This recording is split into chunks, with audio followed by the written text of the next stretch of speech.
Hello all ரீசெண்டாக நடந்த TNPSC எக்ஸாமில் நமக்கு சிம்பிளிஃபிகேஷன் பேஸ் பண்ணி ஒரு கொஸ்டின் கேட்டிருக்காங்க. எப்படி குயிக்காக சால்வ் பண்ணதுன்னு பார்ப்போமா?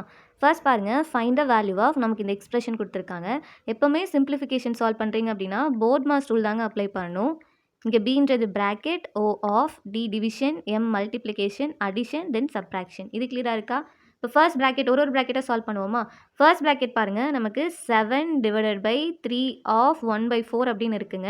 இந்த இடத்துல நமக்கு ஃபர்ஸ்ட் டிவிஷன் பண்ணுமா இல்லை இந்த ஆஃப் பெர்ஃபார்ம் பண்ணுமா? ஆஃப் தான். ஏன்னா நமக்கு ஃபர்ஸ்ட் இங்கே ஆஃப் தான் இருக்குது. ஸோ 3 ஆஃப் 1/4 நம்ம இந்த மாதிரி எழுதலாங்க. ஸோ 3/4 அப்படின்னு வருமா? அடுத்தது 7/3/4 இருக்குங்க. ஸோ இது நம்ம ரெசிப்ரோக்கல் எழுதலாமா? மல்டிபிள் பண்ணால் இப்போ இதோட வேல்யூ என்ன வரும்? 28/3. இது கிளியராக இருக்கா? தென் அடுத்து பாருங்கள், 3/4/4/5 இருக்குது. இங்கே டிவிஷன் இருக்குது, இங்கே மல்டிப்ளிகேஷன் இருக்குது. ஸோ ஃபர்ஸ்ட் என்ன பண்ணணும்? டிவிஷன் தான். ஸோ 3/4. இங்கே டிவைட் இருக்குல்லங்க. ஸோ ரெசிப்ரோக்கலாக எடுத்துக்கலாமா? அந்த 4/5 5/4 எடுத்துக்கலாம். இப்போ மல்டிபிள் பண்ணுங்கள். 15/16 இருக்குமா? இப்போ அடுத்தது இந்த 15/16 இங்கே நமக்கு மல்டிப்ளை தானே பண்ண சொல்லியிருக்காங்க. ஸோ இன்டூ 6/5 இருக்கா? சிம்பிளிஃபை பண்ணுங்கள். 2 டேபிளால் அடிச்சிங்கன்னா இங்கே 8 டைம்ஸ் இருக்கும். நீங்கள் 5 டேபிளால் அடிக்கும்போது இங்கே 3 டைம்ஸ் இருக்குங்க. மல்டிபிள் பண்ணும்போது 9/8ன்னு இருக்கும். ஓகேவா? இது வந்து நமக்கு ஃபர்ஸ்ட் ப்ராக்கெட்டோடைய வேல்யூ. இது அடுத்தது நமக்கு செகண்ட் ப்ராக்கெட்டோட வேல்யூ. இது கிளியராக இருக்கா? தென் தேர்ட் பாருங்கள், இங்கே டிவிஷன் இருக்குங்க, இங்கே வந்து ஆஃப் இருக்குது. ஸோ ஃபஸ்ட் ஆஃப் எடுத்துக்கலாமா? So 3/4 of 2/3.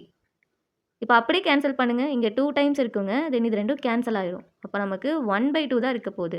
இப்போ அடுத்து நமக்கு இங்கே டிவிஷன் இருக்குல்ல. ஸோ 2/3.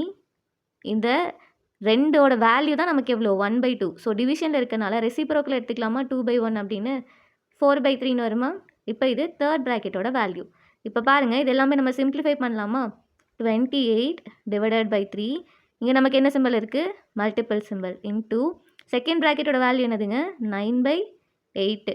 அடுத்தது இங்கே நமக்கு டிவிஷன் இருக்கா? ஸோ ரெசிப்ரோக்கலாக எடுத்துக்கலாமா இந்த 4/3?